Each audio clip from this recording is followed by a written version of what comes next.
All right, good morning. It's Monday, July 19th, and we're right in the thick of Celtic's pre-season and right in the immediate upcoming of the Champions League qualifier against FC Midtjylland tomorrow night. It's a big game for Celtic, but I think, Tony and Alison, that it's important that whatever happens tomorrow, there are no conclusions jumped to. This is a Celtic team in the middle of a transition. And I think that time has to be afforded to the manager and the new staff to get things right, rather than just immediately expect results against a good Danish outfit, Alison. Yeah, the first thing I would say is that what tends to happen every year when you go into the Champions League qualifiers is that essentially you start those games with the squad that you had at the end of the previous season, just because they come so quickly. And between that and the problems that there's been with injuries over the last few weeks, that's a real headache for Celtic, because you're looking at the game and you're thinking, you know, what is the best starting 11 to go into this game? I think by the time they kick off tomorrow night, I think Christopher Ajer might already be away. I think the manager's already said that he's out of his thinking, given the fact that he's not going to be a part of the long-term future at the club. And I think what your problem is when it comes to the personnel that you've got to select, in 6 months' time, this might look like a very, very different Celtic team.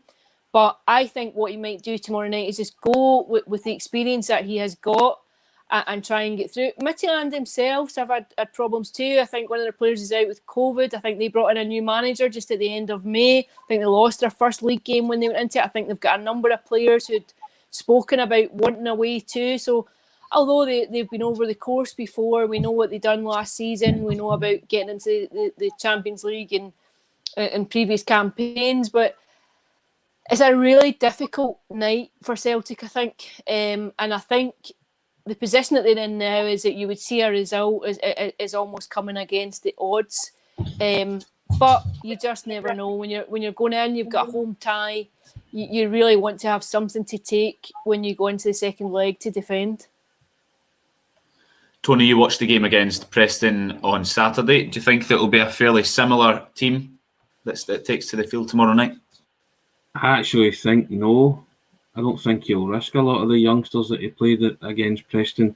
I think, like Alison alluded to there, he might go with some tried and tested players, despite the fact that they might not be part of Celtic in 6 months' time. So I would expect maybe guys like Christie and Edouard to feature, because he wants to get a result. Any kind of result, as Alison says, would be a good result to take. And I think Midtjylland have got their problems too. I don't think that they're not the team of last season that competed in the Champions League group stages. I was speaking to a Danish journalist who told me that they've kind of peaked last year, and he sees Celtic as being actually the favourites for this one. I just think it was such an experimental team that he put out on Saturday against Preston, giving guys some game time. But I think you might see him reverting to type, because they go with experience just to get the result. But I also wrote in the Celtic yesterday, in no way can you heap any blame on Ange for what happens in Europe this season. He's had no time to get a team together, to get any kind of team shape, formation, or drill any system into those players. So I think it will be a vastly different Celtic team that you see in the league as the months progress. But he has to try and get a result in this one, and get off to a flyer as best he can. But that, Tony, would fly in the face of what Ange said after the game at the weekend. If you're talking about players like Christie and Cham, maybe Edouard, I think that Alison's saying that Ajer might already be away by that point. But he said after the Preston game, the guys who are going to leave will leave. That's not my department. I'm concentrating on the ones who are involved. I can't afford to waste time on anyone other than the ones who are here and committed to being here. So would Christie and Cham and maybe Edouard fall out of that department?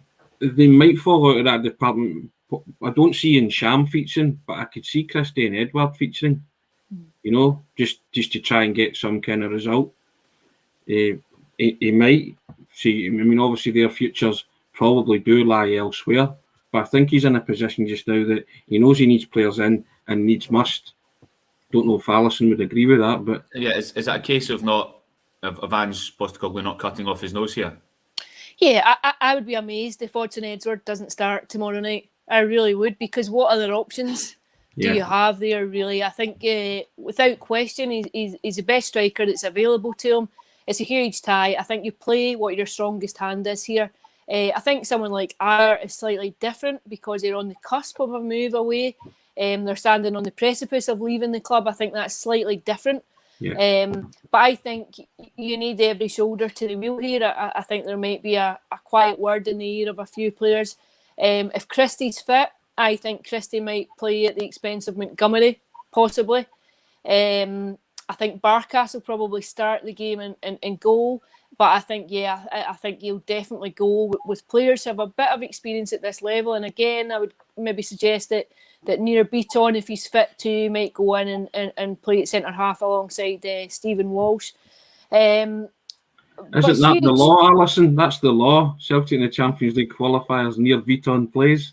That's the law, is it not? Isn't it just? It's like deja vu. How many times have Celtic been in this movie at this point in the campaign? It's just it's massive for them, and I think it's a huge challenge. But the problem is, as we speak about every year, the problem is the timing of these games, and for me, I think these games tend to set a tone for the early weeks of the season. I think there can be a real hangover if it's a poor result at this stage, and I just think you have to use whatever resources you have available to you ahead of the game. Edouard might not be on the cusp of a move, as you say, Alison, but the chat this morning is that Brighton are the latest club to register some sort of interest in him. Do you think there's any mileage in that? I'm not sure. I've not had an opportunity to do any digging on it. I've not had an opportunity to explore the likelihood of it. But what you would say and what jumps out at you immediately is just the difference in leagues, but not the difference in clubs. You know, I think a lot of people might take a look at it and think, wow, you know, it's he could maybe go on and get a better move for himself, or maybe it's just a stepping stone and it gives him the platform and the access to cross the border. But I think obviously if you're comparing clubs, there's no competition, but it's just the age-old problem that Celtic have of competing when you're in a smaller league. Yeah, I think Brighton need to complete the sale of Ben White to Arsenal to really prioritise the signing of Edouard, money coming in before they can then spend it. But Alison's hit the nail on the head there, Tony. If Edouard does go to Brighton, which I'm sure most people would agree is probably a club below his stature now, it probably would just be a temporary thing for 18 months or 2 years before the next big boy comes calling. We wrote that on Friday, didn't we, about the hop, skip and jump method that Virgil van Dijk took from Celtic to Southampton to Liverpool. Players see that, as Alan says, better league and get more money, but Brighton would not be a permanent base for someone like Edouard. He would see himself leaving after a year, 18 months. No, a good year, 18 months, possibly 2 years, to somewhere better. And I think that's the thinking now.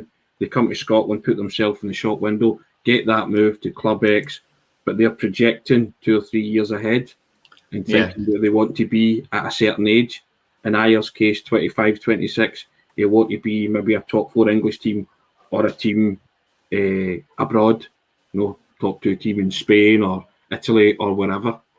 You know, so that's the thinking. You know, they've done their stint at Celtic and there's not much Edouard can do, or, you know, in terms of honours. He's won everything at Celtic, so if he gets the chance to go to the English Premier League, be it Brighton or in Ayer's case Brentford, they are going to take it. Cabby, number 1 here, saying that he thinks Celtic are 2 or 3 players behind in recruitment. So let's have a look at what positions probably need strengthening. Right back is a source of concern. Anthony Ralston is the only one there at the moment. Starfelt will be coming in as a centre-half. It seems to be a visa issue there that's holding that up. But Fabrizio Romano, the global transfer expert, is saying it's done.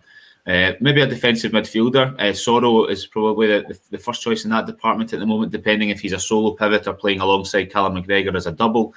And then probably a striker as well, especially if Edouard goes on to leave. Are those the 4 positions that you would agree are urgent or at least need to be prioritised? Yeah, I think so. I think there would be pretty much consensus on that, to be honest with you. I would also make the argument that really you could probably do with 2 strikers coming in. But I think those are the areas that have caused some consternation. And I think they've been highlighted in recent weeks when you've played the friendlies. I thought Saturday's game was a step up against a team who have already been up and running and have played a bit of football. And I think you could see the lack of depth that Celtic had. I think it exposed the frailties and particularly in those positions that you've mentioned. And I say that knowing that there are a few players still to come back in from injury. And players to come in that will come in. But yeah, I think there's still a serious bit of work to be done in the transfer market.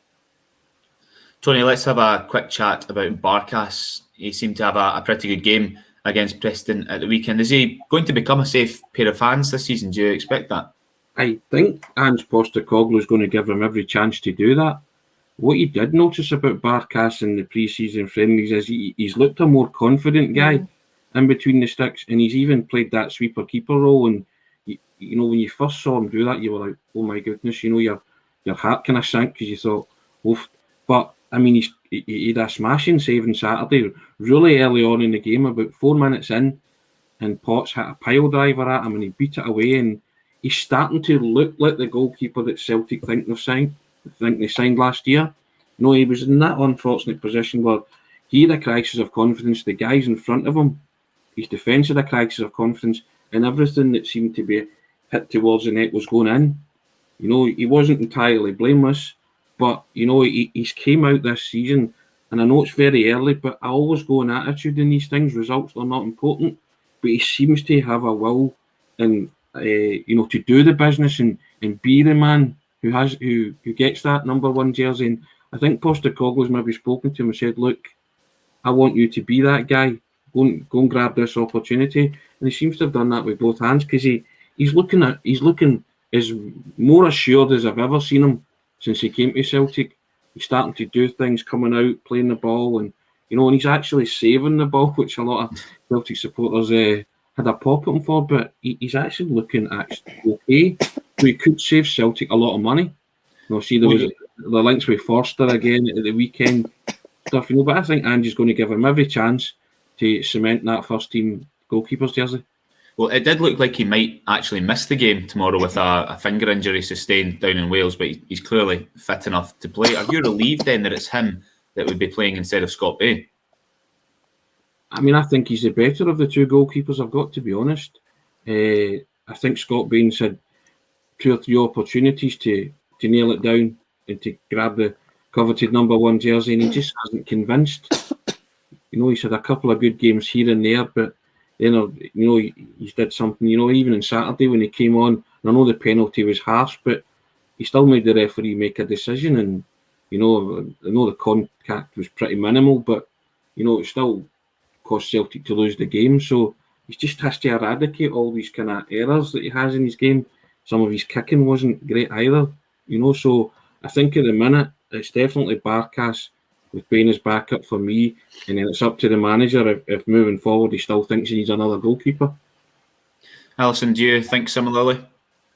Yeah, like Tony, I think the thing that's been notable in recent weeks is he looks a bit more confident. He looks a bit more relaxed than what he did. I just wonder if someone from a similar cultural background, it must be difficult. I think going into the kind of environment that he did last year, if you don't speak the language, you're coming into a really weird situation where the dressing room was split up. You know, you've got like 3 and 4 people all changing in separate cubicles because of COVID restrictions. Like, it was an odd campaign anyway, and we all know how it unravelled for Celtic very quickly.